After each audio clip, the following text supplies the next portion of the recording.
مباركا فيه كما يحب ربنا ويرضى وأشهد أن لا إله إلا الله وحده لا شريك له له الملك وله الحمد وهو على كل شيء قدير وأشهد أن محمدا عبده ورسوله صلى الله عليه وعلى آله وأصحابه ومن تبعهم بإحسان إلى يوم الدين اللهم انفعنا بما علمتنا وعلمنا ما ينفعنا وارزقنا علوما تنفعنا وزدنا علما يا رب العالمين رب اشرح لي صدري ويسر لي أمري واحلل عقدة من لساني يفقه قولي أما بعد.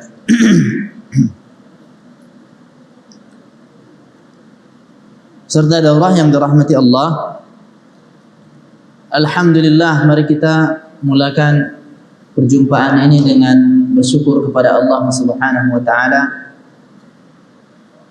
atas segala limpahan rahmat dan karunia Allah kepada kita, sehingga pada kesempatan ini Allah masih memberi kita peluang untuk duduk di dalam majelis ilmu yang kita juga berharap dan berdoa kepada Allah Subhanahu wa taala semoga duduknya kita di sini menjadi sebab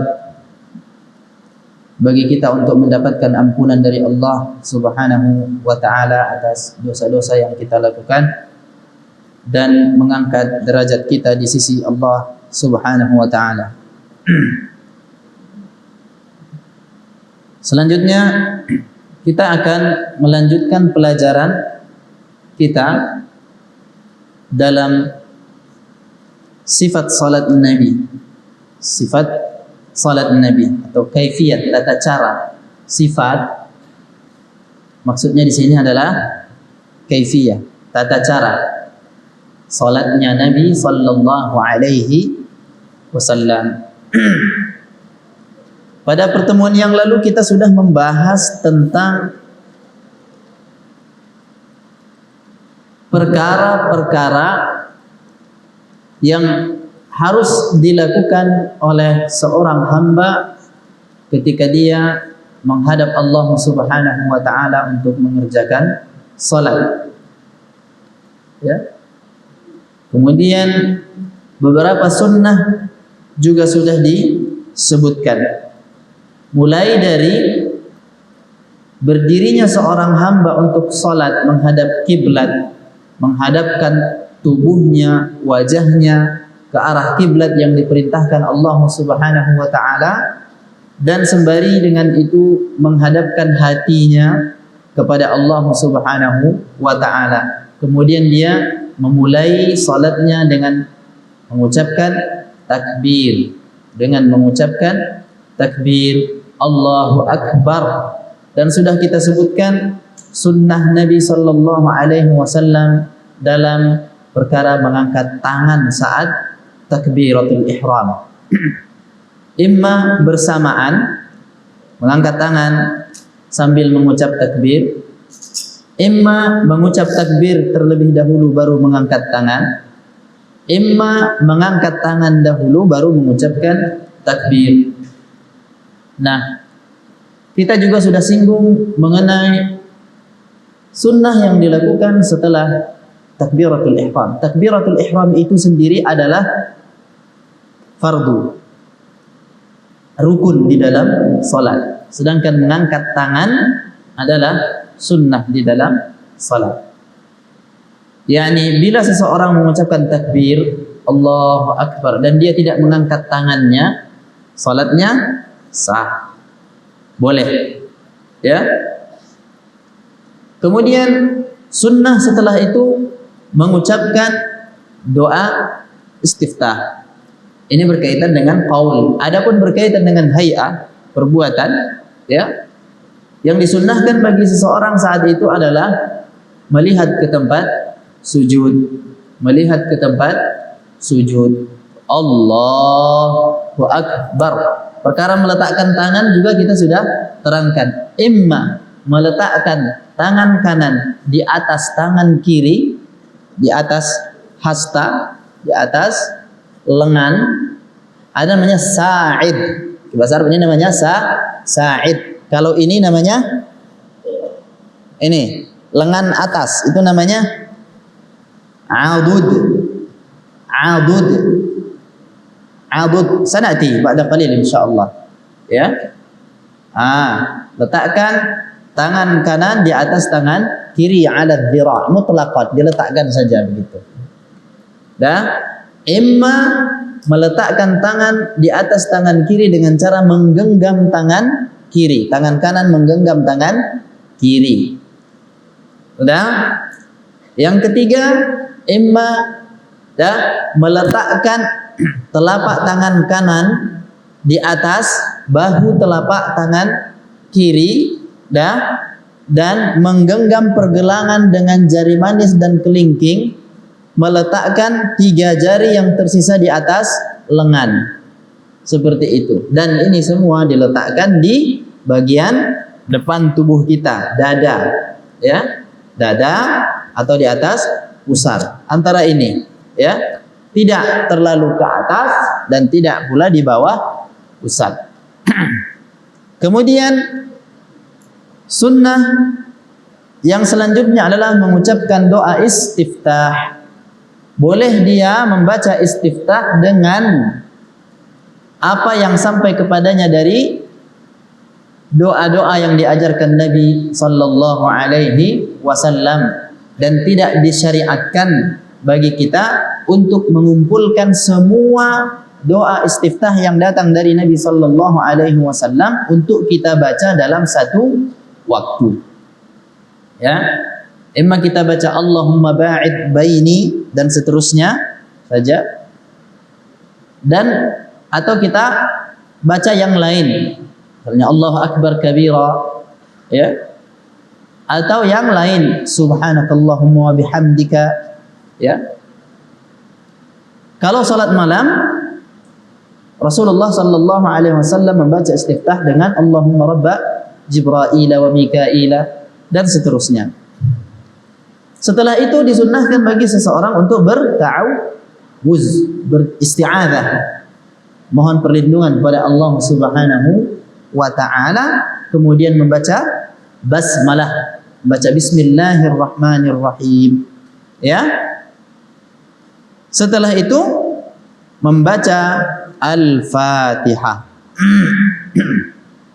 Baca Al-Fatihah.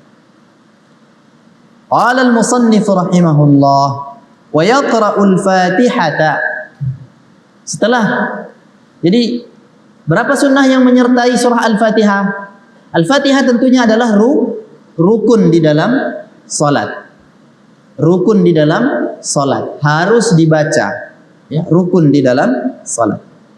Sunnah yang menyertai surah Al-Fatihah adalah doa istiftah, isti'adzah, basmalah. 3. Sudah?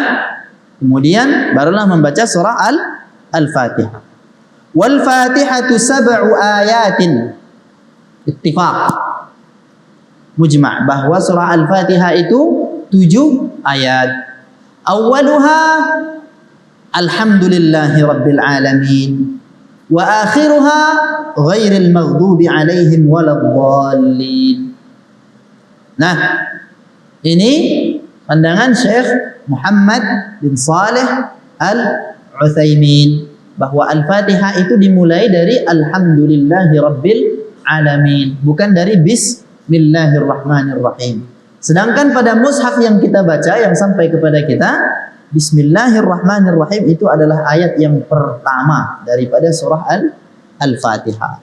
Ini maknanya ada perselisihan di antara para ulama Al-Qur'an. Ya. Apa sandaran Syekh Muhammad dalam hal ini? Wa dalilu dzalika hadits Abi Hurairah radhiyallahu anhu. Dalilnya adalah hadis Abu Hurairah radhiyallahu anhu, bahwa Nabi sallallahu alaihi wasallam bersabda, qala Allah tabaraka wa ta'ala, qasamtu as-salata baini wa baina 'abdi nisfain. Aku telah membagi salat antara aku dengan hambaku menjadi 2 bagian. Perhatikan, di sini Allah mengatakan membagi salat. Padahal setelah ini Allah hanya berbicara tentang surah Al-Fatihah. Paham? Allah menamakan surah Al-Fatihah itu salah kamilah. Allah menyebut surah Al-Fatihah itu mewakili seluruh salat. Makanya Nabi sallallahu alaihi wasallam juga mengatakan la salata liman lam yaqra bi Fatihatil kitab. Pahami itu? Di sini Allah menyebutkan bahwa surah Al-Fatihah itu salat. Qasamtus salata baini wa baina 'abdi nisfain. Fa nisfuha li wa nisfuha li 'abdi wa li 'abdi ma sa'al. Dua bagian sudah dibagi Allah. Setengah untuk Allah, setengah lagi untuk hambanya, dan hambanya akan mendapatkan apa yang dia minta. Yaqulul 'abd, seorang hamba mengatakan alhamdulillahi rabbil alamin. Yaqulullahu ta'ala hamidani rabbi. Ya? Ketika seorang hamba mengatakan ar-rahmanir rahim, yaqulullahu ta'ala athna alayya 'abdi. Wa yaqulul 'abd maliki yaumiddin. Yaqulullahu ta'ala majjadani 'abdi. Kalau diterjemahkan dengan bahasa Indonesia, hamidani, athna alayya, majjadani, ini maknanya berdekatan semua. Memuji, mengagungkan, memuliakan. Nah, fa idza qala, kalau seorang hamba sudah sampai pada iyyaka na'budu wa iyyaka nasta'in. Di sini ada dua perkara, ya. Hadza baini wa baina 'abdi. Ini antara aku dengan hambaku. Ini batas. Ini batas. Dan perkataan atau firman Allah iyyaka na'budu yufidu takhsis. Ini bermakna pengkhususan ibadah kita hanya kepada Allah Subhanahu wa taala. Karena di sini taqdimu ma haqquhu ta'khir. Maf'ulun bihi iyyaka itu dhamirun nasb. Maf'ulun bihi. Seharusnya dalam kondisi yang normal dia terletak setelah fi'il. Iya kan? Maf'ulun bihi, objek dalam bahasa Arab, objek itu terletak secara struktur kalimat terletak di akhir, setelah verbanya, setelah kata kerjanya, setelah pelakunya juga. Tapi ketika didahulukan dia, ini maknanya adalah takhsis, ya, menjadi khusus, ya, bahwa dengan mengatakan iyyaka na'budu, seorang hamba sudah berikrar bahwasanya hanya Allah sajalah yang disembahnya, hanya Allah sajalah yang dipatuhinya, tidak ada yang lain. Ini milik Allah. Wa iyyaka nasta'in, dan ini juga termasuk ibadah. Isti'anah bagian daripada ibadah. Sudah? Dan Allah katakan hadza baini wa baina 'abdi wa li 'abdi ma sa'al. Nah, isti'anah itu adalah memohon pertolongan kepada Allah Subhanahu wa taala, dan ibadah yang ini bentuknya masalah, permohonan. Ya. Yang pertama du'aul ibadah, yang kedua adalah du'aul masalah. Kita memuji Allah Subhanahu wa taala. Kata doa ya, dalam syariat maksudnya imma du'a'u thana. Du'a'u thana. Doa maksudnya adalah memuji-muji Allah Subhanahu wa taala, menyebut kebesarannya. Wa du'a yang kedua adalah du'a'ut talab, permohonan. Doa al-mas'alah, memohon kepada Allah Subhanahu wa taala. Nah, ketika seorang hamba sudah sampai pada iyyaka na'budu wa iyyaka nasta'in, Allah katakan hadza baini wa baina 'abdi wa li 'abdi ma sa'al. Ini perkara ibadah ini, ya, ini antara aku dengan hambaku, kata Allah Subhanahu wa taala. Wa li 'abdi ma sa'al, dan hambaku akan mendapatkan apa yang dia minta berupa pertolongan Allah Subhanahu wa taala. Fa idza qala, apabila seorang hamba sudah sampai kepada firman Allah Subhanahu wa taala, ihdinas siratal mustaqim. Qala ta'ala hadza li'abdi wa li'abdi ma sa'al. Yang ini murni untuk hambaku. Ketika kita memohon petunjuk, kepada Allah Subhanahu wa taala agar kita diberi taufik dan hidayah untuk meniti jalan yang lurus. Allah katakan, ini milik hambaku dan bagi hambaku apa yang dia minta. Dan Syekh Muhammad bin Abdul Wahhab mempunyai tafsir surah Al-Fatihah. Silahkan dicari di maktabah, dibaca. Maknanya sangat dalam. Dan Imam Ibnul Qayyim rahimahullah juga punya satu kitab besar sekali hanya untuk menjelaskan tentang iyyaka na'budu wa iyyaka nasta'in. Silahkan lihat di maktabah kita. Ya, makna iyyaka na'budu wa iyyaka nasta'in. Silahkan lihat di maktabah. Nah,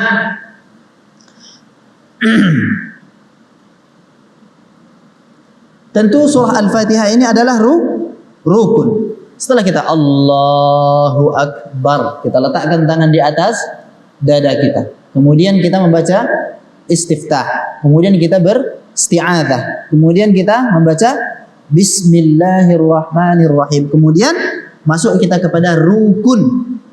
yakni membaca surah Al-Fatihah. Surah Al-Fatihah itu 7 ayat bil ittifaq. Qaulan wahidan. Ya. Qala ta'ala wa laqad atainaka sab'an minal mathani wal qur'anal 'azim. Ini dalilnya. Sesungguhnya kami telah mendatangkan kepadamu sab'an minal mathani. Ya, secara khusus disebutkan Al-Fatihah, yakni sab'an minal mathani wal qur'anal 'azim. Dan ini menunjukkan kalau yang sudah belajar ilmu balaghah, ini zikrul khas qabla al-'am, menunjukkan satu kekhususan. Seperti doa Nabi Nuh alaihi salam, Rabbighfirli wa liwalidayya wa lil mu'minina wal mu'minat. Jadi penyebutan sebahagian dari satu hal yang umum itu menunjukkan kekhususan tertentu. Ya. Nah, lakin ikhtalafa ulama'ul 'add al-Qur'ani fi 'add as-sab'i min hadhihi min aina. Yang diperselisihkan para ulama adalah sebenarnya ya 7 ayat itu mulanya dari mana? Ayat satunya yang mana itu? Surah Al-Fatihah. Nah, fa fil 'add al-Kufi, menurut perhitungan ahli orang-orang Kufah, contohnya ya, dan mushaf Madinah, mushaf kita yang di Indonesia juga dicetak seperti itu, ya. Raqmul ayat, nomor ayat yang pertama itu terletak setelah Bismillahirrahmanirrahim. Maknanya Siratal ladzina an'amta 'alaihim ghairil maghdubi 'alaihim waladdallin, itu 1 ayat. Kalau basmalah termasuk salah satu ayat di dalam surah Al-Fatihah. Ya. Wa hadzal haditsul ma'thur 'an an-nabi sallallahu alaihi wasallam fi sahih Muslim dalla 'ala anna al-basmalah laysat ayatan min al-Fatihah. Sedangkan hadis yang baru saja kita baca dari sahih Muslim ini, ya, ini menunjukkan bahwasanya Bismillahirrahmanirrahim itu tidak termasuk ayat di dalam Al-Fatihah. Karena di dalam hadis qudsi ini Allah mengatakan, qasamtus salata baini wa baina 'abdi nisfaini. Ya, nisfuha li wa nisfuha li 'abdi wa li 'abdi ma sa'al. Kemudian Allah mulakan dengan apa? Alhamdulillahirabbil alamin. Jadi tidak dimasukkan di sini basmalah. Nah, ini istidlalnya Syekh Muhammad bin Saleh Al-Utsaimin. Ini istidlalnya Syekh Muhammad bin Saleh Al-Utsaimin. Nah, jadi 7 ayat ini dari mana? Ayat satunya adalah Alhamdulillahirabbil alamin. Sedangkan yang tertulis di mushaf kita pada Siratal ladzina an'amta 'alaihim, itulah ayat yang ke-6 menurut hadis ini. Ya, itulah ayat yang ke-6. Baru ghairil maghdubi alaihim waladdallin, itulah ayat yang ke-7. Iya. Wa ala hadha al-'addul hijazi wa ghairuhu. Ya. Jadi ada perselisihan ulama. Wa hadha al-haditsul 'azim fihi bayanu jalalatil Fatihah. Tentu saja hadis ini mengandung penjelasan yang besar tentang keagungan surah Al-Fatihah. Sampai-sampai Allah menamakannya sebagai salat. Sampai Allah menyebutnya sebagai salat. Wa jaa fi sahihain min hadits Ubadah bin As-Samit radhiyallahu anhu anna an-nabiy sallallahu alaihi wasallam qala la salata liman lam yaqra bi Fatihatil kitab. Nah, ini. Jadi surah Al-Fatihah itu adalah rukun. Barang siapa yang meninggalkannya rukun di dalam salat, apabila ditinggalkan karena lupa atau karena disengaja, maka salatnya batal. Rukun ya, rukun di dalam salat tidak boleh ditinggalkan, baik sengaja ataupun lupa. Kalau ditinggalkan, mutlak ditinggalkan, maka salatnya tidak sah. Nah, ya. Di dalam surah Al-Fatihah ini ada makna yang sangat dalam tentang makna ubudiyah, makna penghambaan kita kepada Allah Subhanahu wa ta'ala. Qala al-musannif rahimahullah, amma al-basmalah. Adapun basmalah, yakni ucapan bismillahirrahmanirrahim. Lihat. Fahiya ayatun fi kitabillah. Bismillahirrahmanirrahim ini satu ayat di dalam kitabullah. Walakinnaha laysat ayatan min kulli surah. Tetapi Bismillahirrahmanirrahim itu tidaklah satu ayat dari setiap surat. Kita kalau buka mushaf, kan selalu di awalnya kita temukan Bismillahirrahmanirrahim, kecuali surat Bara'ah, surah At-Taubah. Ya. Bal hiya ayatun mustaqillatun. Akan tetapi bismillah itu adalah satu ayat yang terpisah keluar dari surat. Yu'ta biha fi kulli suratin. Selalu disebutkan bismillahirrahmanirrahim itu pada awal setiap surat. Siwa surati Bara'ah, kecuali surah Bara'ah atau surah At-Taubah. Fa innahu laysa fiha basmalah. Sebab di dalam surah At-Taubah itu tidak ada bismillahirrahmanirrahim. Tidak ada ucapan bismillahirrahmanirrahim. Kenapa? Tak cukup waktunya. Silahkan baca kitab tafsir Ibnu Katsir atau Fathul Qadir, ada di maktabah. Akan dijelaskan di sana.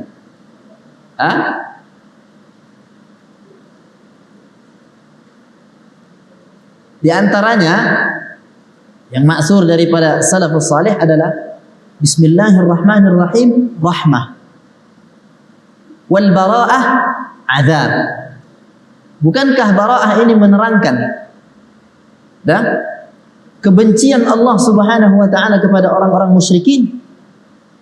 Maka tidak cocok kalau penjelasan tentang azab dan murka Allah kepada orang musyrikin diawali dengan bismillahirrahmanirrahim, supaya lebih besar kedengarannya pada orang-orang musyrikin. Bara'atum minallahi wa rasulihi ilal ladzina ahadtum minal musyrikin. Allah berlepas diri dari orang-orang musyrikin. Maka tidak cocok kalau dimulai dengan bismillahirrahmanirrahim. Ini salah satu riwayat. Silahkan nanti dibaca. Walaysa fiha badal, dan tidak pula ada ganti daripada bismillahirrahmanirrahim ketika kita mau membaca bara'ah. Ya, khilafan. Di sini disebutkan oleh Syekh Muhammad tentang satu hal yang menyimpang, tentang satu bid'ah yang ada di dalam mushaf, sebahagian mushaf yang ada di dunia ini. Kalau dulu saya masih kecil, Mushafnya itu yang tulisannya Indo-Pakistan, yang tulisannya tebal-tebal, kertasnya kertas buram. Dulu saya ngaji pakai itu. Ya, masih pakai itu saya ngaji. Seperti itu. Biasanya di dalam surah Bara'ah di sampingnya ada tulisan. Ya. Nah, guru-guru ketika itu mengajarkan kita ketika memulai membaca Bara'ah tidak membaca Bismillahirrahmanirrahim. Tapi kita membaca ini yang di samping. Sudah? Khilafan lima yujadu fi ba'dil masahif. Ada sebagian mushaf yang ditulis di hamishnya, di sisi pinggirnya, ya, ucapan yang menggantikan Bismillahirrahmanirrahim.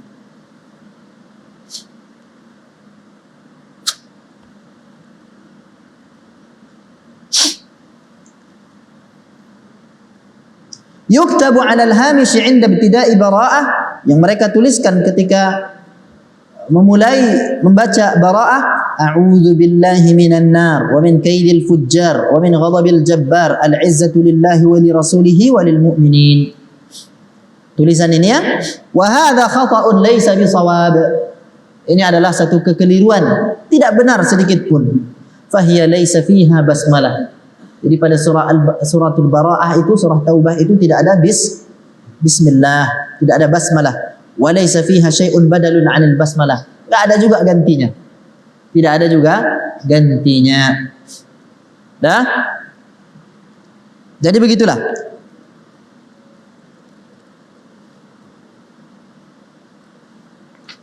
Kemudian kalau sudah selesai membaca Al-Fatihah, maka disunnahkan bagi kita untuk mengucapkan amin. Ya? Amin. Wa ma'naha Allahumma istajib. Ya Allah, kabulkanlah permohonan kami. Fahiya ismu fi'li amrin bima'na istajib. Ismu fi'il. Dah? Dalam mengucapkan amin, jangan berlebihan. Kalau kita di kampung-kampung banyak amin.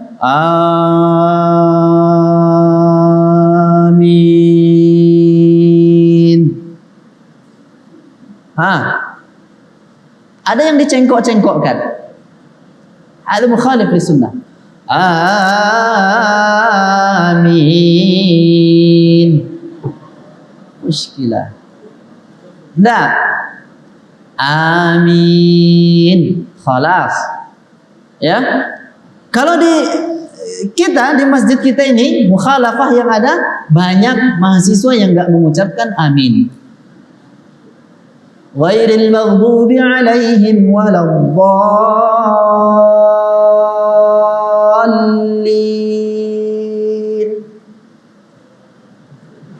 Udah diam aja dia. Padahal Rasulullah sallallahu alaihi wasallam katakan, man wafaqa ta'minuhu ta'minal malaikah ghufira lahu ma taqaddama min dhanbi. Hadha jahlun min ba'd at-tullab. Jahil. Padahal dia hidup di Jami'atus Sunnah. Malah ada yang sholatnya ngeletakkan tangan begini nih, sholat. Gini ngeletakkan tangannya. Saya lihat. Allahu Akbar. Kemudian dia memejamkan mata. Alhamdulillahi Rabbil Alamin. Pejamkannya mata. Ada mukhalif sunnah. Seharusnya dia melihat ke tempat sujud. Ini pejamkan mata. Diupload pula lagi ke Facebook. Jangan.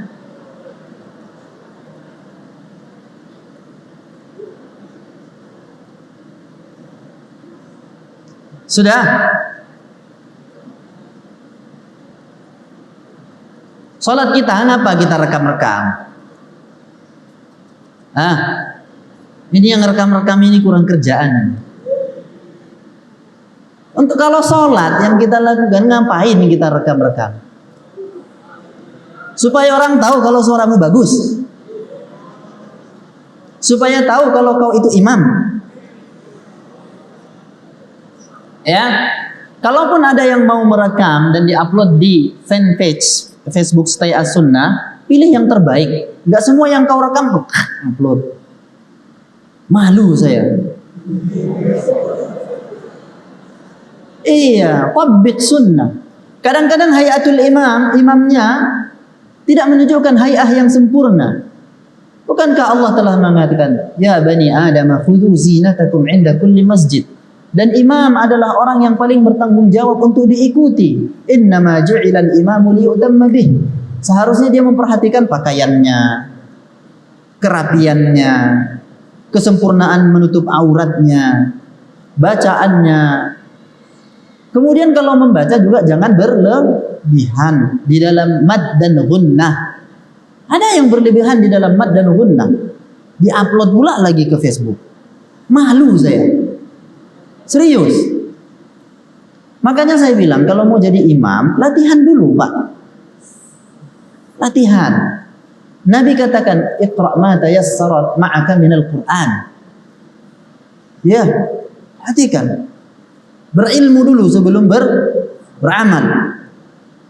Nah, jadi ucapkanlah amin.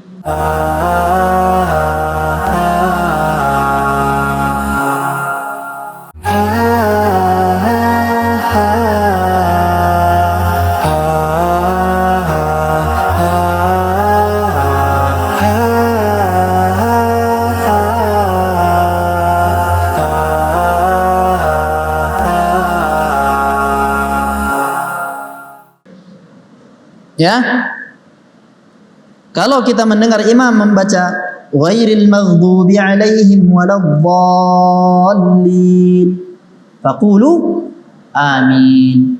Imam, makmum, orang yang salat sendiri semuanya mengatakan amin. Ya kan? Semuanya mengatakan amin.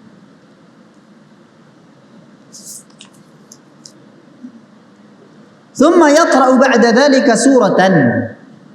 Kemudian setelah membaca Al-Fatihah, masuk lagi kepada sunnah yang lain. Berarti ada berapa yang melekat pada Al-Fatihah sunnah? Istiftah, isti'adzah, basmalah, baru mengucapkan amin. Setelah itu membaca surah. Kemudian membaca surah. Yanbaghi an takuna, yang seyogianya surat-surat yang dibaca itu fil maghribi ghaliban, yang paling sering biqisaril mufassal. Biqisaril mufassal. Qisarul mufassal ini adalah, dia disebut mufassal karena banyak pemisahnya, pendek-pendek dia. Ya, qisarul mufassal dimulai dari ad-duha sampai an-nas. Ad-duha sampai an-nas.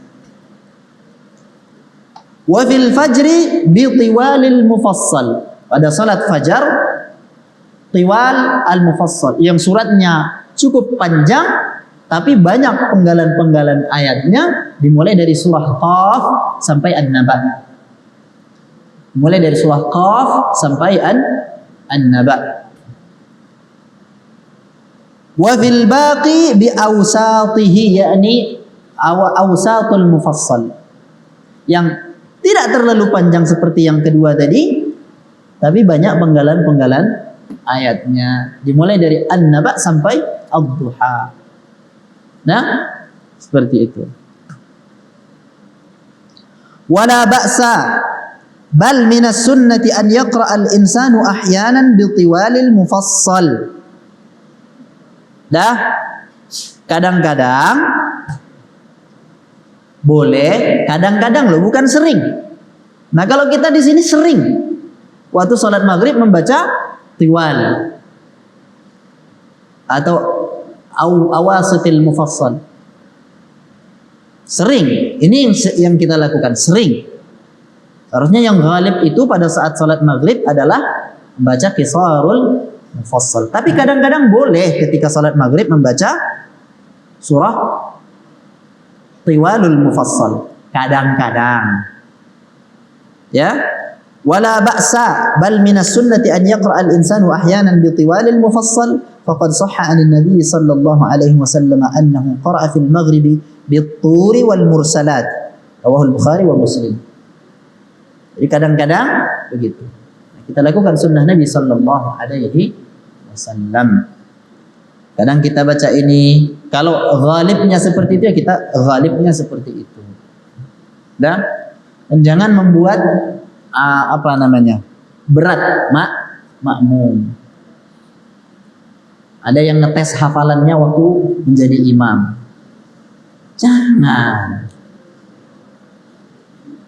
Jangan ngetes hafalan waktu jadi imam. Bikin capek orang. Orang di belakang sudah berdebar-debar jantungnya. Ya. Kemudian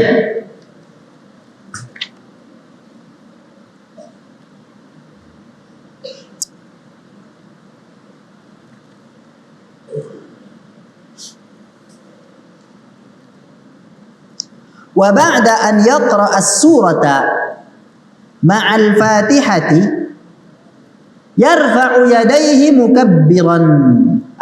Ini yang saya sebutkan kemarin. Saat takbiratul ihram ada 3 surahnya. Tapi takbiratul intiqal yang lain kita bertakbir sembari bergerak. Bertakbir sembari bergerak. Ya. Liyarka'a wa yadha'a yadayhi 'ala ar-rukbataini mufarrajatayil asabi'. Jadi selesai membaca surat berhentilah sejenak.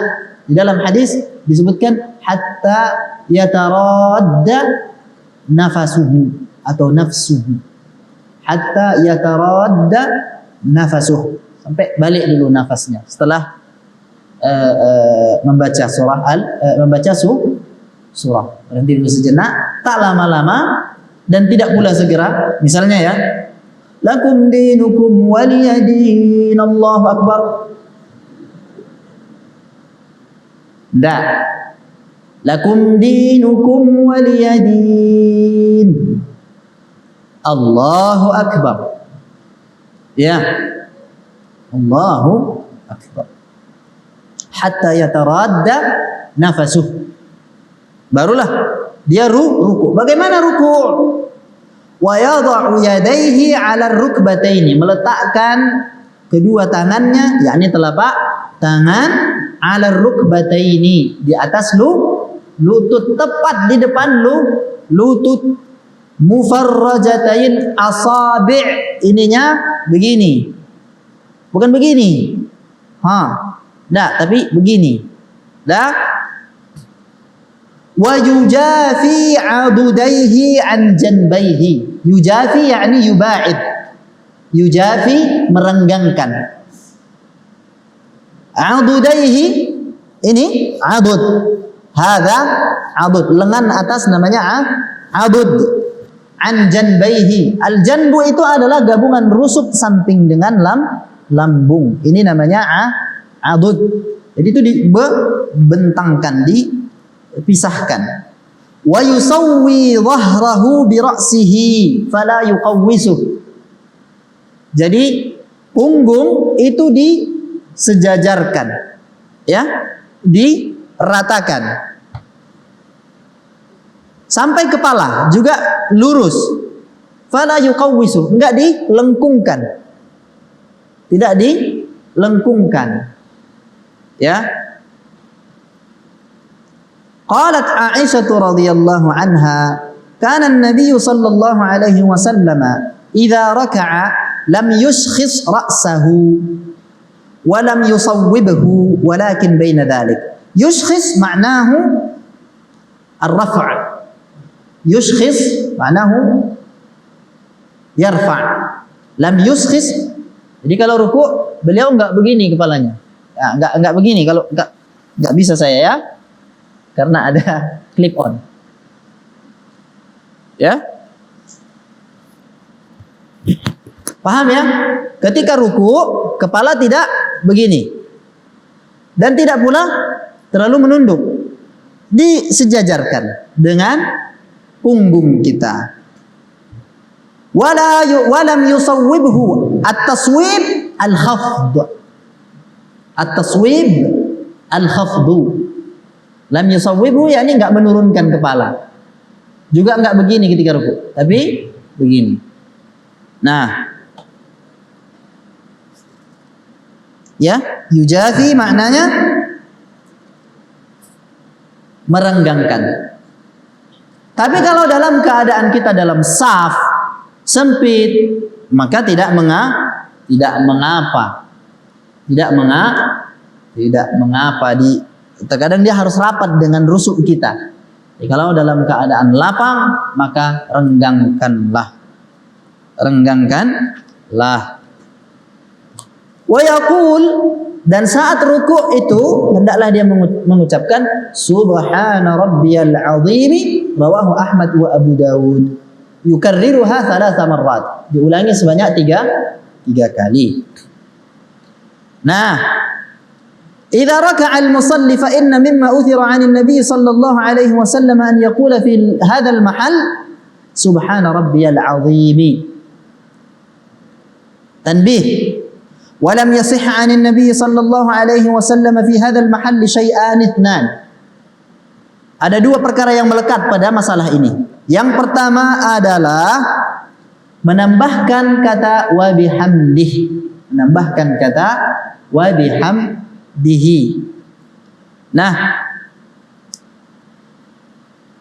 ini tidak sahih menurut sebagian ulama. Falam yathbut 'anil nabi sallallahu alaihi wasallam annahu zada wa bihamdihi. Bal al-ahadits allati fiha ziyadatu alhamd dha'ifatun la tathbut. Jadi tidak perlu ditambahkan wa bihamdihi. Jangan begitu membacanya, macam dikejar-kejar setan. Subhana rabbiyal azim, subhana rabbiyal azim, subhana rabbiyal azim. Dengan begitu akan terwujudlah yang namanya tumakninah. Pelan-pelan saja, ya, diresapi maknanya. I'taqid annaka amam Allah. Masa iya kamu mengerjakan sesuatu tergesa-gesa? Kan nggak ada yang nyuruh tergesa-gesa. Ya, yang pertama menambahkan kata wa bihamdi. Yang kedua at-takriru bi 3 marrat, mengulanginya 3 kali. Ini tidak sabit. Ya, falam yathbut 'anil nabi sallallahu alaihi wasallam taqyid qawliha, ha di sini qaulu hadhil kalimah, ya, bi 3 marrat. Sudah? Tapi Imam Ad-Darqutni mengumpulkan masalah ini dalam hadis. Silahkan nanti rujuk kitab Subulus Salam, Syarah Bulughul Maram. Nanti kalian akan dapatkan penjelasan yang lebih rinci pada permasalahan ini, insyaallah. Ya. Tapi sebenarnya pembatasan sampai 3 itu tidak tetap dari Nabi sallallahu alaihi wasallam. Ini membaca ini hukumnya wajib di dalam salat. Ya, wajib, istilahnya wajib salat, bukan rukun tapi wajib. Kalau ditinggalkan dengan sengaja, salatnya tidak sah. Kalau ditinggalkan karena lupa, maka salat tetap sah. Ya. Subhana rabbiyal azim. Ya. Jadi boleh kita paling sedikit kita membacanya 1. Subhana rabbiyal azim. 3 boleh. Karena sahabat-sahabat Nabi sallallahu alaihi wasallam itu meriwayatkan banyak hadis tentang rukuknya Nabi sallallahu alaihi wasallam itu mirip dengan sujudnya, ya kan? Kalau bacaannya Rasulullah panjang, maka rukuk dan sujudnya agak panjang. Kalau bacaan ketika berdiri itu pendek, maka rukuknya juga tidak panjang. Nah, seperti itu. Mu'tadil. Salatnya Rasulullah sallallahu alaihi wasallam itu mu'tadil.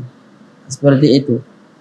Nah, boleh membaca lebih dari 3 kali. Apalagi kadang-kadang imam. Bisa jadi imam membaca doa ruku yang panjang, sementara makmum tahunya cuma subhana rabbiyal azim.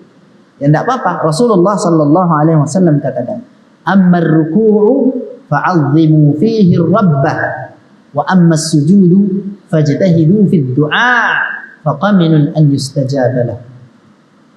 Ya, seperti itu. Wa yaqulu aidan, dan boleh juga dia mengucapkan saat ruku itu subhanaka Allahumma rabbana wa bihamdika Allahumma ghafirli. Di saat ruku boleh juga mengucapkan subhanaka Allahumma wa bihamdika Allahumma ghafirli. Boleh juga mengucapkan subuhun quddusur rabbul malaikati warruh. Boleh dia diucapkan dengan sabbuhun quddusun rabbul malaikati warruh. Tapi yang paling masyhur, paling banyak diucapkan subuhun pakai dhamma. Subuhun quddusur rabbul malaikati warruh. Wa yukthiru min ta'zimillahi subhanahu wa ta'ala fi halir ruku'. Saat ruku' banyak-banyaklah mengagungkan Allah subhanahu wa ta'ala. Karena Rasulullah perintahkan seperti itu. Sesungguhnya aku dilarang untuk membaca ayat pada dalam keadaan ruku' dan sujud. Adapun ruku' fa'azzimu fihi rabb. Adapun sujud fajtahidu fid du'a. Itulah kata Nabi sallallahu alaihi wasallam. Dah. Jangan main-main. Perhatikan sini. Nanti salatnya salah-salah lagi. Thumma yarfa'u ra'sahu qailan. Kemudian dia mengangkat kepalanya. Kepalanya enggak diangkat? Ya enggak. Sama punggungnya sekalian. Mana bisa kita angkat kepalanya saja? Thumma yarfa'u ra'sahu qailan. Angkatlah kepala sambil mengucapkan sami'allahu liman hamidah. Rawahul Bukhari. Rafi'an yadayhi ila hadwi minkabaihi atau mankibaihi atau ila furu'i udhunaihi. Seperti yang sudah dijelaskan. Sejajar dengan bahu atau sejajar dengan telinga. Angkat. Udah berapa tempat mengangkat tangan? 1 ketika takbiratul ihram, 2 ketika ruku', 3 ketika bangkit dari ruku'. Udah 3. Masih ada 1 tempat lagi. Udah. Sambil mengucapkan sami'allahu liman hamidah. Sami'allahu liman hamidah. Dah?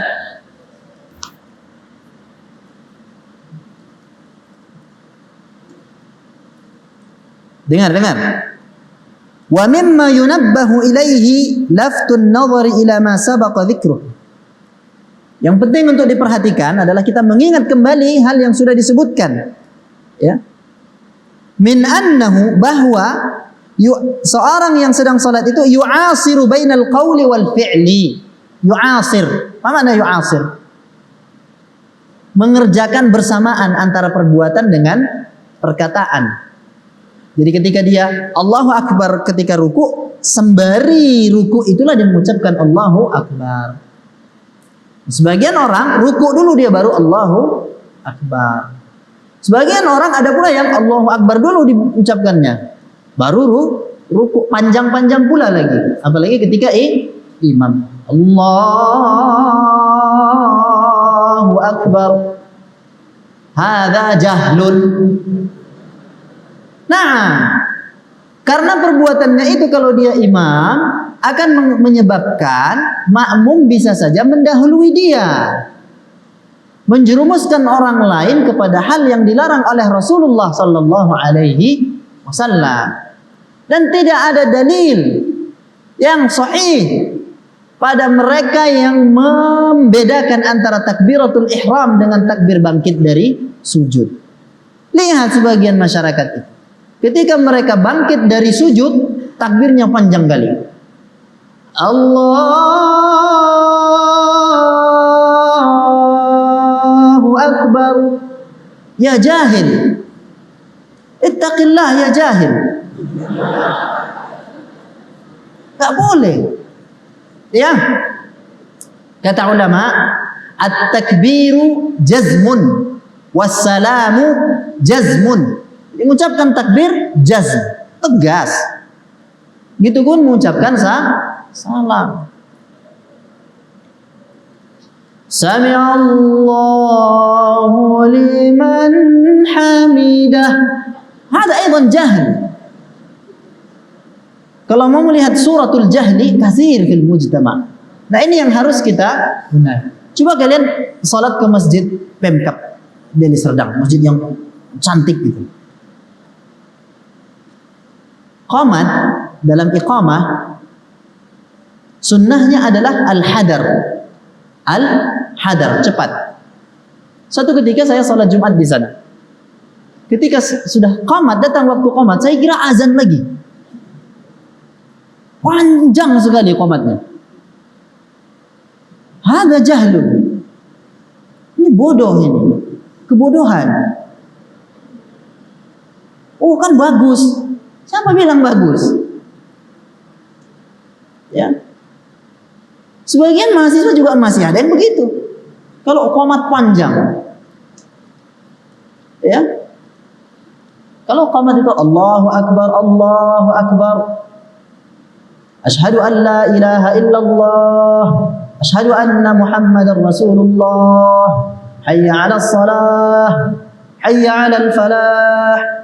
Qad qamatis salah. Qad qamatis salah. Allahu Akbar, Allahu Akbar. La ilaha illallah. Selesai.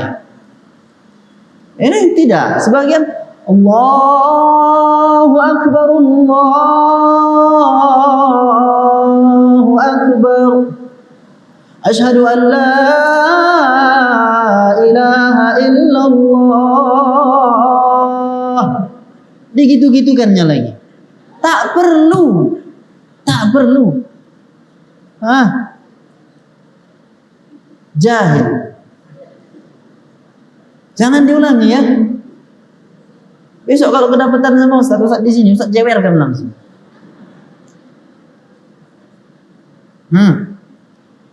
Jangan berlebihan. Ta'allam sunnah. Pelajari bagaimana yang sunnah. Kalau kau azan, maka fastarsil, panjangkanlah. Ada?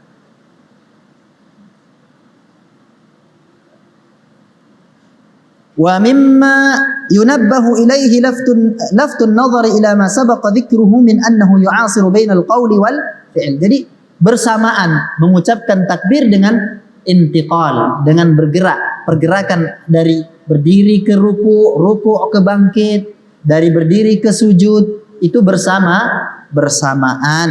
Wal ma'na annahu yaqrinu qawlahu bi fi'lihi. Yaqrinu qawlahu bi fi'lihi.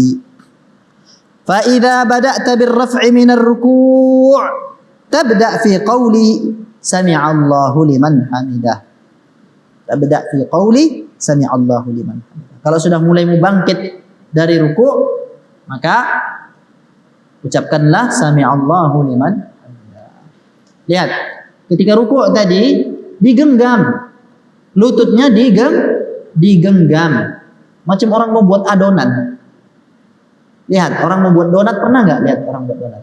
Ada cuma tempelkan gini aja, nggak jadi donatnya.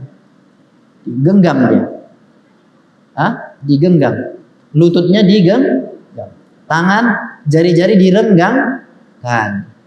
Ya, jangan letak di atas paha atau letak di depan tulang kering. Ada macam pemanasan mau latihan karate. Tidak ya, letakkan di depan lutut dan digenggamlah lututnya, jari-jari merenggang. Kalau begini bisa menggenggam, mana? Ini menggenggam. Ini ya. Fama yaf'aluhu ba'dul a'immati min qawlihim sami'allahu sami'allah thumma tajidu akthar hadha adh-dhikri yaqulunahu halal qiyami khata'. Artinya dia sudah bangkit dulu baru mengucap sami'allahu liman hamidah. Ada khata'. Kama ra'ayna, bal minhum kama ra'ayna man yarfa'u min ar-ruku'i thumma yaqulu sami'allahu liman hamidah. Bangkit dulu baru dia ucapkan sami'allahu liman hamidah. Ini keliru. Wa hadza khilaful masyru'i 'anil Nabi sallallahu alaihi wasallam. Ini menyelisihi yang disyariatkan Nabi sallallahu alaihi wasallam. Bal dhahaba ba'dul fuqaha ila ibtalis salati idza ittafaqat hakadha wa fil ibtali nazar. Sebagian ulama fikih mengatakan kalau selalu seperti itu ya salatnya batal. Tapi Syekh Saleh Al-Utsaimin dalam perkara batalnya salat ini perlu ditinjau lagi, kata beliau. Lakinnal maqsud, yang harus kita pahami maksudnya adalah annal 'abda yanbaghi lahu an la yatasahal. Jangan sepele. Jangan sepele. Seorang hamba itu ketika dia salat janganlah dia sepele hatta yaquma bil kulliyah. Supaya dia melakukan salatnya dengan baik. Walam yastatimma hadzal dzikr. Janganlah sampai dia berdiri padahal dia belum menyempurnakan zikirnya. Kama annahu la yushra'u an taqula wa anta raki'. Kama annahu la yushra'u an taqulahu wa anta raki'. Paham? Juga jangan diucapkan sami Allahu liman hamidah saat dalam keadaan masih ruku'. Sami Allahu liman hamidah baru bangkit. Enggak. Tapi tu'asir atau takrin ya dilakukan bersamaan antara ucapan takbir dan tasmi' dengan gerakan. Ya.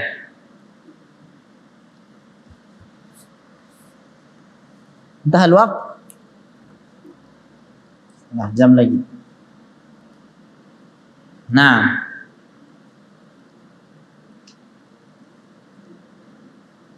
فما يفعله بعض الأئمة من قولهم حال ركوعهم سمع الله ثم يتمه وهو صاعد هذا خلاف السنة فتقول في الحال التي تكون فيها منتقلا بين الرفع من الركوع إلى قبل الحال التي تكون فيها قائما بعد الركوع. Intinya begitu mulai bangkit dari ruku ucapkanlah sami Allahu liman hamidah.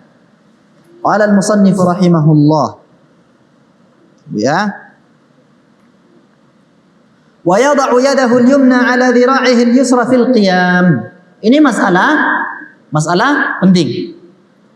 Ketika bangkit dari ruku dalam keadaan i'tidal, Syekh Muhammad mengatakan, letakkanlah kembali tangan kanan di atas tangan kiri. Seperti keadaan kita saat membaca surah Al-Fatihah. Nah, liqauli Sahl bin Sa'd. Ini berdasarkan perkataan Sahal bin Sa'ad. Kana an-nasu yu'maruna an yada'a ar-rajulu yadahu al-yumna 'ala dhira'ihi al-yusra fi shalah. Jadi seseorang diperintahkan untuk meletakkan tangan kanan di atas tangan kiri dalam keadaan dia salat. Diriwayatkan oleh Ahmad dan Bukhari. Kata Syekh Muhammad, wa hadza 'ammun yustathna minhu as-sujud. Hadis ini umum. Dalam seluruh keadaan salat kita diperintahkan untuk meletakkan tangan kanan di atas tangan kiri. Nah, kecuali dalam keadaan sujud kita diperintahkan untuk meletakkan tangan di atas lantai. Dan ruku kita diperintahkan tangan untuk meletakkan diperintahkan untuk meletakkan telapak tangan kita di atas lutut. Lianna as-sujuda tuda'u fihi al-yadu 'ala al-ard wal julusu 'ala al-fakhidhain wal ruku'u 'ala ar-rukbataini. Maka enggak ada lagi tempat yang lain kecuali dalam keadaan berdiri. Fa yabqa al-qiyamu alladhi qabla ar-ruku'. Qabla ar-ruku' saat kita membaca, wa ba'dahu saat kita i'tidal, walladhi ba'dahu dakhilan fi umumi qawlihi as-shalah. Nah, tapi di sini ada catatan penting. Dah. Idza rafa'a al-insanu min ruku'ihi fa kaifa yakunu mawdi'u yadihi? Kalau sudah selesai ruku', sekarang dalam keadaan bangkit i'tidal, bagaimana tangannya? Apakah dia bentangkan begini saja, tidak diletakkannya begini? Atau begini? Nah, ayaqbiduhuma am yursiluhuma? Qaulan. Ada dua pendapat. Li ahli al-ilmi min syuyukhina faman fawqahum min ashabil madhahib al-matbu'ah. Wal-adhar yang lebih dekat menurut syarihnya ya, menurut yang menjelaskan matan ini. Yang paling dekat kepada sunnah Nabi sallallahu alaihi wasallam adalah irsalul yadain. Melepaskan tangan, tidak meletakkannya di atas dada. Lianna hadits Sahal bin Sa'd, karena hadis yang disebutkan oleh Syekh Muhammad ini tadi dari Sahal bin Sa'ad ya, laisa min qabilil 'am. Ini harus sudah belajar usul fikih dulu nih. Ya. Sudah belajar usul fikih? Sabar, nanti belajar usul fikih ya.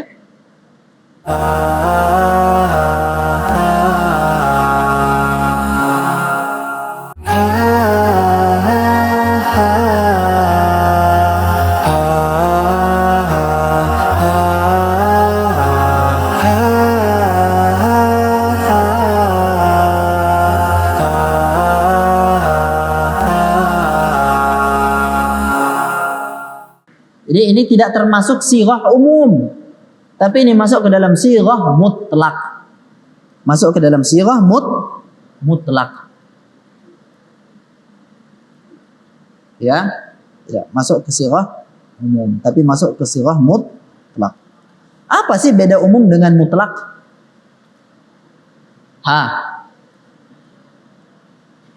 Banyak perbedaan umum dengan mutlak. Contohnya, salah satunya adalah seperti yang disebutkan, annal 'am yastaghriqu jami'a afradil jinsi duf'atan wahidah. Paham? 'Am yastaghriqu jami'a afradil jinsi duf'atan wahidah. Sirah umum ketika dia disebutkan maka dia mencakup seluruh bagiannya tanpa terkecuali dalam sekali ucapan. Misal, kalau disebutkan akhbirit tullab annal ijazata ma'dumah. Akhbirit tullab annal ijazata ma'dumah. Kata at-tullab di sini mencakup seluruh mahasiswa. Seluruh mahasiswa. Nggak ada yang keluar dari dia. Berarti semua mahasiswa harus disampaikan bahwa ijazah ma'dumah, nggak ada libur. Harus disampaikan kepada mereka. Tapi kalau dikatakan akhbir taliban annal ijazata ma'dumah. Akhbir taliban. Ini mutlak. Kata taliban ini mencakup seluruhnya. Tetapi ala wajhil badal, cukup sampaikan kepada satu saja. Tapi kata talibnya itu tadi mutlak. Siapa saja talib itu, sampaikan kepada dia. Paham? Bisa dipahami? Wa ammal mutlaqu fa innahu yastaghriqu jami'a afradil jinsi ala wajhil badal. Nah gitu dia. Paham ya? Fayakunu al-amru bi an yaqbidha al-'abdu yadahu al-yumna ala dhira'ihi al-yusra min qabilil mutlaq. Perintah agar seorang hamba menggenggam tangan kirinya dengan tangan kanannya di dalam solat, ini termasuk perintah yang mutlak. Maka boleh saja di mana dia berdiri, di situ dia letakkan tangannya. Letakkan tangannya, di tangan kanan di atas tangan kiri. Fa imma an yakuna fil qiyamil awwal, sama ada di berdiri yang pertama, wa imma an yakuna fil qiyamil tsani, atau berdiri yang kedua. Walladhi yurajjahu, dan yang diterjihkan adalah annahu fil qiyamil awwal. Ini hanya disunnahkan pada berdiri yang pertama, bukan yang setelah ruku. Huwa mahallul qiraah, yakni pada saat kita membaca Al-Fatihah yang itu merupakan rukun. Tapi ada sebahagian yang memang agak keras, yang menyatakan bahwa barang siapa yang meletakkan kedua tangannya di dada setelah bangkit dari rukuk, maka dia telah melakukan bid'ah. Ada sebagian ulama yang menyatakan seperti itu, tetapi ini ditinjau lagi. dhaif perkataannya bahwa itu bid'ah adalah dhaif. Dan kemudian yang perlu kita perhatikan dalam penerapan sunnah-sunnah di dalam salat ini, apalagi salat berjamaah. Apabila satu sunnah sudah diketahui di satu masyarakat bahwa inilah yang sunnah menurut mereka. Udah? Ketika kita mengetahui sunnah yang lain, maka kalau tujuannya adalah untuk i'tilaf, ta'liful qulub, ya, menghindari adanya percekcokan. Karena orang-orang awam, orang-orang jahil sangat mudah terpantik emosinya gara-gara perselisihan yang kecil. Kemudian kita tinggalkan menjalankan sunnah ini, menghindari perpecahan, menghindari percekcokan, maka ini tidak mengapa. Nah, ini harus dipahami. Jangan ngotot. Pokoknya ini sunnah anta bid'ah. Pelan-pelan, sabar. Menyampaikan ilmu itu perlu sabar. Ya kan? Menyampaikan ilmu itu perlu sabar. Saat berdiri tegak, namanya i'tidal. Ya. Kita disunnahkan untuk mengucapkan Rabbana lakal hamdu. Tadi kalau imam mengucapkan sami Allahu liman hamidah, makmum mengucapkan Rabbana lakal hamdu. Perlukah makmum mengucapkan sami Allahu liman hamidah juga? Ikhtalafal ulama. Ikhtalafal ulama. Ya. Seingat saya ya, Imam Syafi'i menyatakan iya, makmum dan imam sama-sama mengucapkan sami Allahu liman hamidah. Tetapi di sini dinyatakan bahwa yang mengucapkan sami Allahu liman hamidah itu hanya imam dan munfarid. Adapun makmum ketika mendengar imamnya membaca sami Allahu liman hamidah, maka makmum mengatakan Rabbana lakal hamd atau Rabbana walakal hamd atau Allahumma Rabbana lakal hamd atau Allahumma Rabbana walakal hamd. Jangan dikumpulin semua. Sama dengan zikir ruku' tadi. Tidak kita kumpulkan semua di dalam satu ruku'. Tapi kadang kita baca ini, kadang kita baca itu. Ya? Seperti itu. Fahadhihi kulluha thabitatun 'anil Nabi sallallahu alaihi wasallam. Iya, sedikit lagi ya. Satu lembar lagi. Jadi ucapan yang tadi Rabbana lakal hamd, Rabbana walakal hamd, Allahumma Rabbana lakal hamd, Allahumma Rabbana walakal hamd, itu semuanya warid. Datang dari Nabi sallallahu alaihi wasallam. Fahadhihi arba'u sifatin walakin la yaquluha fi anin wahid bal yaqulu hadha marratan wa hadha marratan. Wa hadhihi qa'idatun yanbaghi li talib al-'ilm an yafhamaha anna al-ibadat idha waradat 'ala wujuhin mutanawwi'ah fa innaha tuf'alu 'ala hadhihi al-wujuh 'ala hadha marratan wa 'ala hadha marratan. Ini bisa dipahami. Satu ibadah yang dilakukan Rasulullah sallallahu alaihi wasallam tapi dengan berbagai macam bentuk atau zikirnya, maka kita lakukan seperti yang dilakukan oleh Nabi sallallahu alaihi wasallam. Tidak kita kumpulkan semuanya, ya, tapi sekali ini, sekali itu, ya, seperti itu. Wa fi dzalika thalathu fawaid. Ada 3 faedah di sana. Yang pertama, al-ityanu bis sunnah ala jami'i wujuhiha. Kalau kita lakukan sekali ini, sekali itu, kita sudah melakukan sunnah bi jami'i wujuhiha. Yang kedua, hifdzus sunnah. Dengan mentanwi' melakukannya yang bermacam ragam itu tadi, kita menjaga sunnah Nabi sallallahu alaihi wasallam sehingga sunnah itu tidak menjadi asing. Kalau kita pegang satu saja, nanti sunnah itu menjadi asing bagi masyarakat. Dan itu sudah terjadi di masyarakat kita. Ya. Jadi kita perkenalkan bahwa Rasulullah kadang melakukan begini, kadang mengucapkan ini, kadang mengucapkan ini. Kita kasih tahu masyarakat, mereka lama-lama akan faham dan sunnah akan kembali difahami. Ats-tsalitsah an la yakuna fi'lul insani li hadhihi sunnati ala sabilil 'adah. Supaya enggak jadi sekedar kebiasaan. Karena dia biasanya ngomongnya subuhun qudusur rabbul malaikati waruh, ya udah. Jadi kebiasaan. Tapi kalau dia tanwi, dia akan selalu ingat bahwa ada sunnah Nabi yang dikerjakan begini dan begitu. Ya kan? Lianna katsiran minan nas, sebab banyak di antara manusia, idza akhadha bi sunnah, kalau dia sudah mengerjakan satu sunnah, ya, shara yaf'aluha ala sabilil 'adah. Ya dia jadiin kebiasaan saja. Dia melakukan ini karena kebiasaan. Contoh yang paling konkret adalah orang kalau salat sunnah yang dibacanya hanya qul huwallahu ahad sama yaitu. Jadi ditanwin. Kalau salat sunnah selalu dibacanya qul huwallahu ahad sama wal asri misalnya. Tapi kalau salat dia berimam-imam dibacanya yang panjang. Enggak. Kalau salat sendirian Rasulullah panjangkanlah semaumu. Tapi kalau salat bersama orang lain maka perhatikanlah keadaan orang lain. Seperti itu. Ya.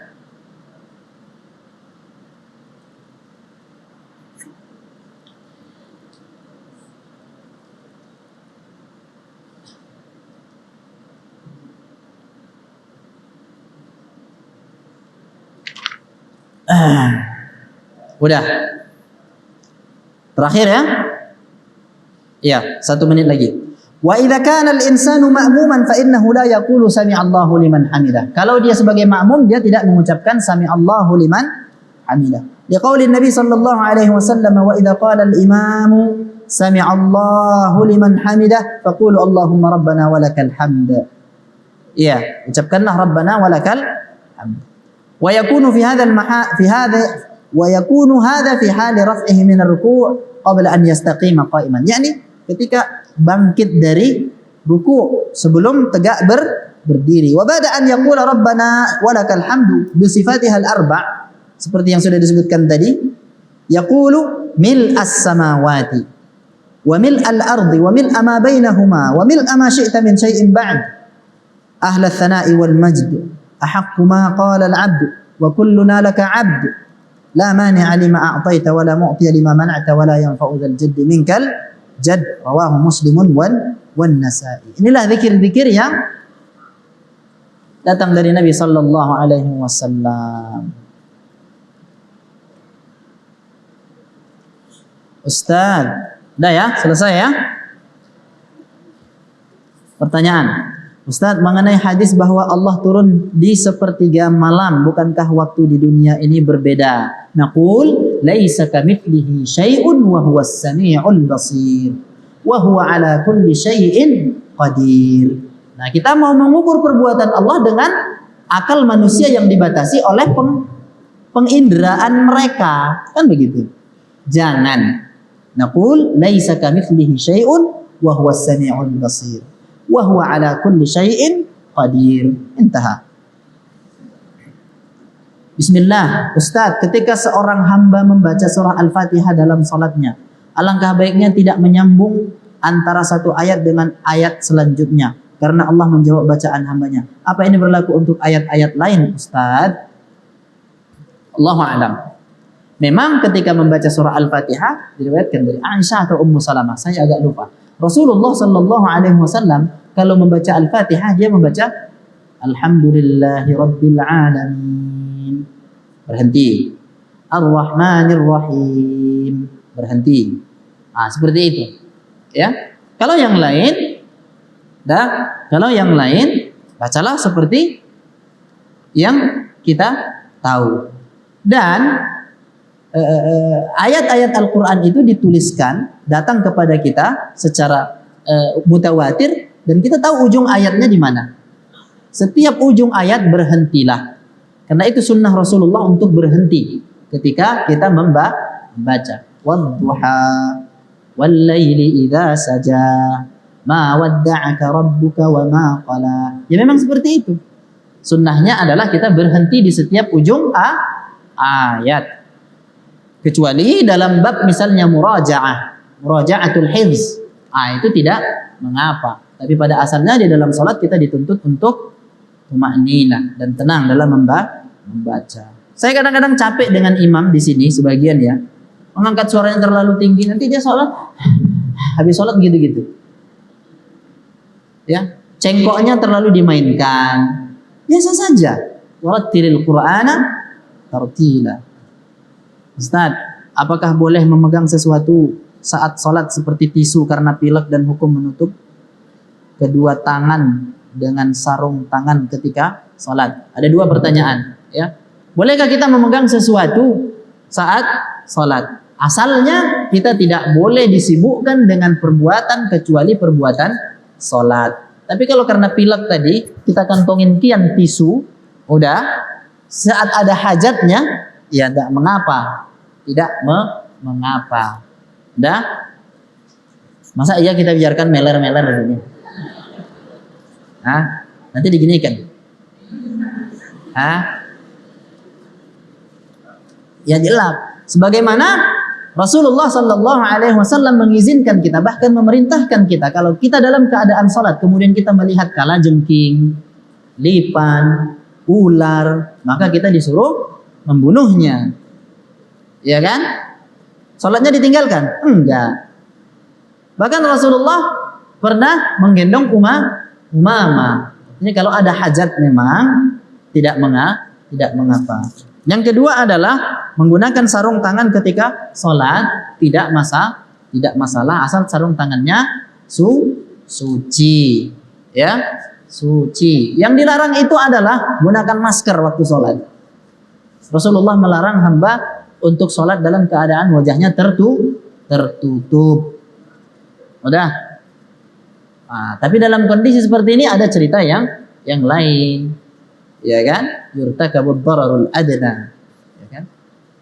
Ya. Ustaz, bagaimana hukumnya salat berjamaah antara laki-laki dan perempuan hanya jarak sebelahan kanan dan kiri? Adakah dalil yang menguatkannya? Al-aslu anna sufufan nisa'i khalfa ar-rijal. Safnya wanita itu dia di belakangnya laki-laki. Ya. Dia di belakangnya laki-laki, bukan di sebelahnya. Kalau ada yang melakukan yang seperti itu, ya mukhalif li sunnah. Kalau yang kalian lakukan kemarin itu mukhalif li sunnah, padahal masjid ini masih luas di bagian belakangnya. Yang ngaku aja salah sudah. Kemudian posisi imam juga seyogianya di tengah-tengah makmum di depannya. Lah ini di sebelah kanan paling berat. Enggak. Yang ngaku aja kalau salah, sudah. Ya kan? Jadi jangan diulangin ya. Dalam salat berjamaah dengan ikhwan, apakah wanita juga boleh mengeluarkan suara berupa bacaan amin? Allahu a'lam. Apakah wanita mengucapkan amin? Allahu a'lam. Al-aqrabu la. Allahu a'lam, saya enggak tahu. Kita memang tidak mengetahui isi hati seseorang. Ya memang. Tapi terkadang ana merasa ada beberapa orang yang punya syahwat dalam menjadi imam. Mereka ingin agar suaranya didengar manusia. Apa nasihat antum untuk kami semua terkait masalah ini? Idza waqafta musalliyan fa'taqid annaka amama Allah subhanahu wa ta'ala. Khalas. Salli salata muwaddi'. Antum nanti ingat hadis Nabi sallallahu alaihi wasallam, awwalu man tusa'aru bihimun naru yaumal qiyamah. Dan disebutkan wa rajulun ta'allama al-Qur'an wa 'allamah. Ya kan? Wa qara'ah. Dah. Kemudian dia didatangkan di hadapan Allah Subhanahu wa taala, ditunjukkan perbuatan-perbuatannya. Ditanya tentang perbuatannya. Ya Allah, sesungguhnya aku sudah membaca Al-Quran, aku mempelajarinya, aku ajarkan kepada orang lain. Allah katakan, kadzabta, bohong. Kau lakukan itu supaya kau dikatakan qari. Na'udzubillah. Ini syirik. Hadza syirik. Dan akan menyebabkan amal kita ditolak oleh Allah Subhanahu wa ta'ala. Seperti kata Allah, taraktuhu wa syirkah. Aku akan tinggalkan dia dan sekutunya. Gak guna ibadah. Ya. Jangan supaya disebut. Apalagi sengaja merekam sholat di-upload untuk mendapatkan 1000 like. Baik ya, guys, teman-teman, jangan lupa like, comment, and subscribe. Gratis kok. Siapa bilang gratis? Memangnya kita nggak beli paket data untuk melihat konten kau itu?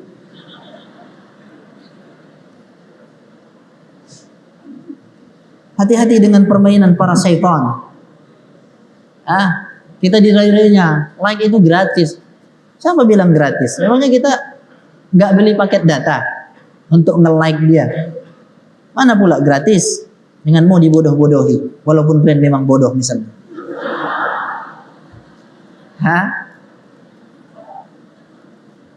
Nah, jangan ya. Jangan seperti itu. Ikhlaslah lillahi ta'ala. Pahami bahwa salatmu itu hanyalah milik Allah. Qul inna salati wa nusuki wa mahyaya wa mamati lillahi rabbil alamin. Tidakkah kita malu ketika nanti kita dibangkitkan Allah Subhanahu wa taala dan kita ditanyai tentang salat kita? Awwalu ma yuhasabu bihi al-'abdu yaumal qiyamah as-salah. Ya kan? Makanya di antara tahziran para ulama kepada para talabatul ilm adalah hubbus syuhrah, suka terkenal. Hati-hati itu. Hati-hati. Suka menjadi orang terkenal. Lika yuqal ana, supaya disebut inilah aku. Hati-hati dari 3 kalimat. Ana, li, indi. Ana, li, indi. 3 perkataan ini tercela bagi seorang hamba bila dia menunjukkan dirinya. Dah, seperti iblis, dia diuji dengan kata-kata ana, dia katakan ana khairum minhu. Li, seperti Fir'aun, alaysa li milku Misra? Oh, ini punya aku, ini punya aku. Hadza li, hadza li. La. Indi, seperti Qarun. Innama utituhu ala ilmin indi. Jangan. 3 perkataan ini harus antum ingat-ingat. Kapan ini ana ini yang paling baik diucapkan? Ada? Yang paling baik dia ucapkan, dah, Allahumma inni ana abduk, ana abduka. Allahumma aslamtu nafsi ilaika, ana aslamtu nafsi ilaika. Ana mudhnib, ana muqassir, ana jahil, ana al-miskin, ana al-faqir, ana al-talib. Itu dia. Kapan li? Li khati'ah. Allahumma ighfir li khati'ati wa jahli wa israfi fi amri wa ma anta a'lamu bihi minni. Indi. Apa indi? Allahumma ighfir li khati'ati wa jahli wa israfi wa ma huwa anta a'lamu bihi minni. Ya kan? Indi khati'ah wa indi ma'asi. Seperti itu. Tapi kalau ana untuk mengangkat diri, jangan. Nanti binasa. Saat ana bertanya tentang Al-Fatihah, apakah bacaan Al-Fatihah imam sudah mewakili bacaan makmum? Al-Fatihah, ya, dalam mazhab Imam Ahmad cukup imam membaca Al-Fatihah, tapi makmum tidak. Tapi yang Ustadz baca, yang Ustadz condong kepadanya adalah makmum tetap membaca Al-Fatihah. Karena Nabi SAW melarang para sahabatnya untuk membaca di belakang imam kecuali surah Al-Fatihah. Kata Nabi, la taf'alu illa bi fatihatil kitab. Seperti itu. Jadi makmum juga membaca Al-Fatihah. Saya mendapati salah seorang teman saya terlalu semangat dalam membaca Al-Fatihah, gerakan bibirnya, sehingga kalau beliau berada di samping saya, anak pribadi terasa terganggu. Bagaimana hukum yang seperti ini, Ustaz? Jangan hulu. Jangan hulu. Alhamdulillahi Rabbil Alamin. Ini kalau mau mengajarkan anak-anak marhalatut tahqiq, boleh. Tapi kalau di dalam baca adalah tartil. Bacalah dengan tartil. Ar-Rahmanir Rahim. Ya, karena yang demikian itu bisa mengganggu. Ya, kalau apalagi kalau sholat, jangan berlebihan. Dan Syekh Muhammad bin Shalih Al Utsaimin mengatakan bahwa qiraatul Qur'an bitajwid laisa wajiban. Tidak wajib membaca Al-Qur'an dengan tajwid. Tapi menurut ulama qiraah, wal akhdhu bit tajwid hatmun lazimu man lam yujawwidil Qur'ana athimu. Kan begitu. Belajar tajwid itu hukumnya wajib, apalagi thalabat jami'ati sunnah. Enggak belajar tajwid ya dijewer. Harus belajar tajwid supaya bacaan Al-Qur'annya benar. Kalau tidak mentajwidkan Al-Qur'an ya berdosa. Dah?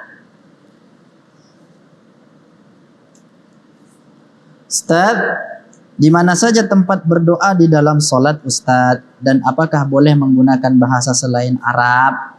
Tempat berdoa salat itu isinya adalah doa. Imma du'a tsana'in wa imma du'a mas'alatin.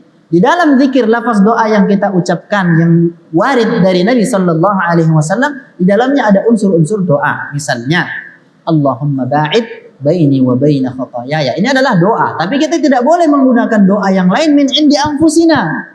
Iya kan? Satu.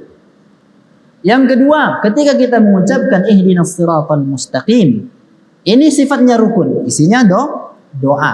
Ketika kita ruku, kita mengucapkan subhanakallahumma rabbi, subhanakallahumma bihamdika, Allahumma ghfirli. Ini doa.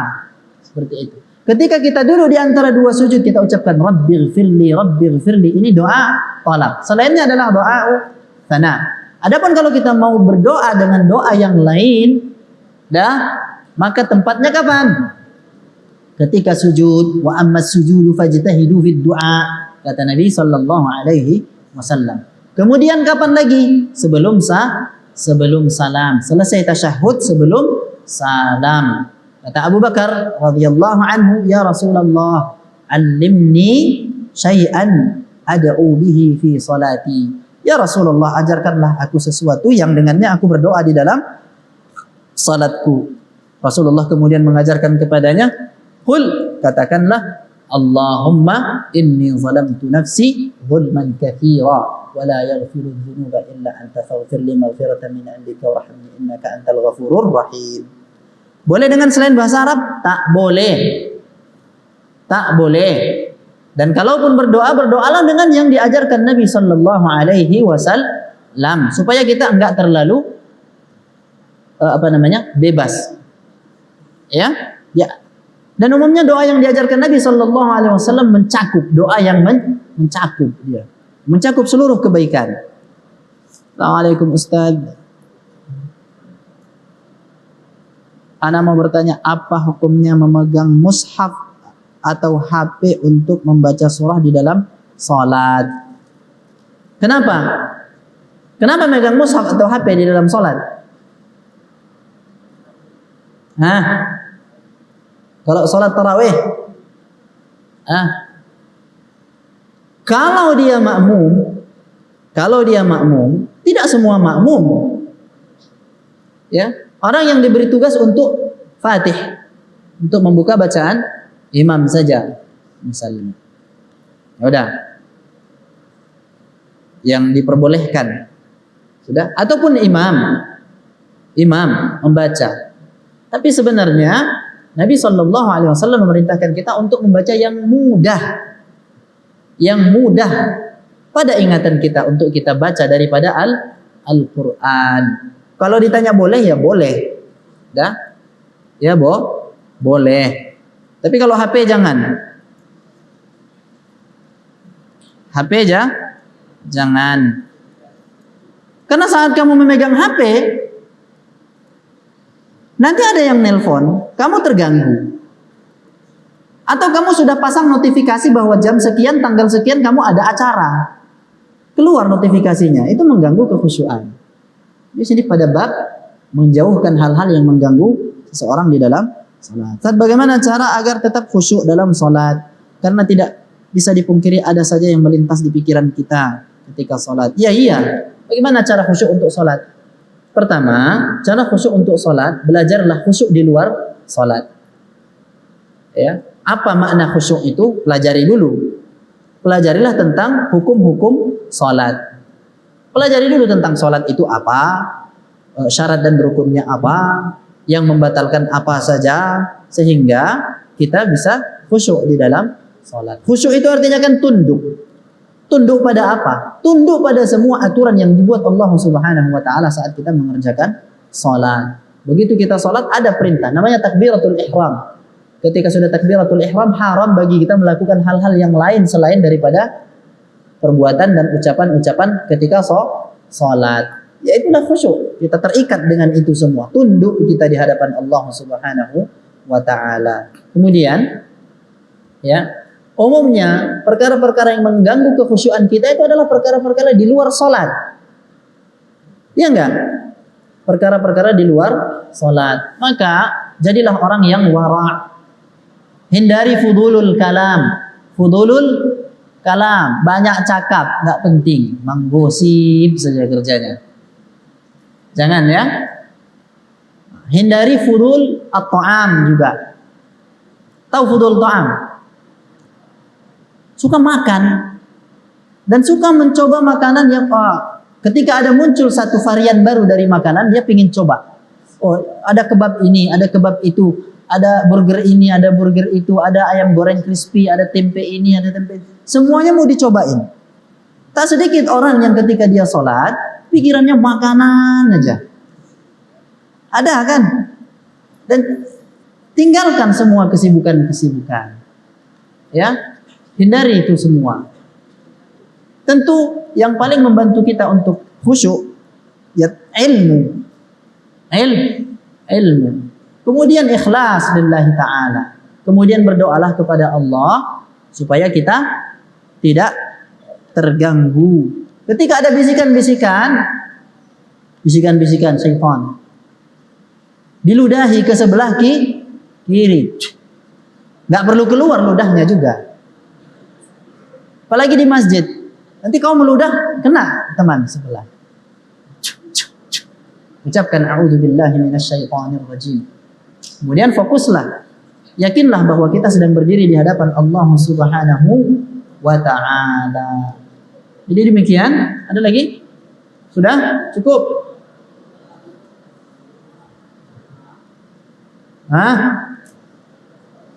Silahkan istirahat. Setelah ini sholatnya nanti diperbaikin ya. Jangan lagi lihat sholat begini. Kemudian begini, pejamkan mata. Enggak, lihatlah ke tempat sujud. Satu hal yang mau Ustadz tekankan ya. Kita banyak kurang memperhatikan di dalam pakaian. Kalau sholat, pakai pakaian yang bagus. Ya. Jangan datang ke masjid bau-bau. Ada sebagian orang yang ketiaknya bau ada. Belilah obat. Ya. Jaga tubuhnya. Pakai pecinya. Ya, sudah mahasiswa kok. Seharusnya sudah tahu yang bagus yang mana. Bisa saja kadang-kadang kalau sholat datang ke sini, kebetulan Ustaz tinggal peci. Malu rasanya itu. Malu sama mahasiswa. Masa mudir kayak gini? Iya, serius. Ada rasa di dalam hati malu.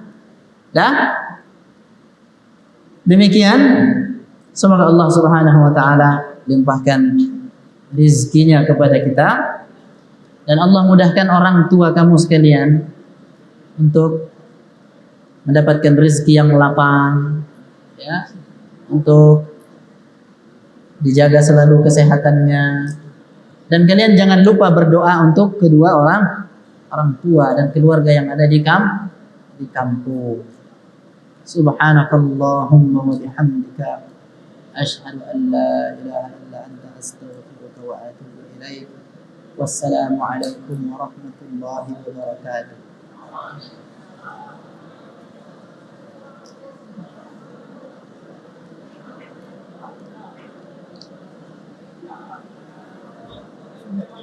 Hmm.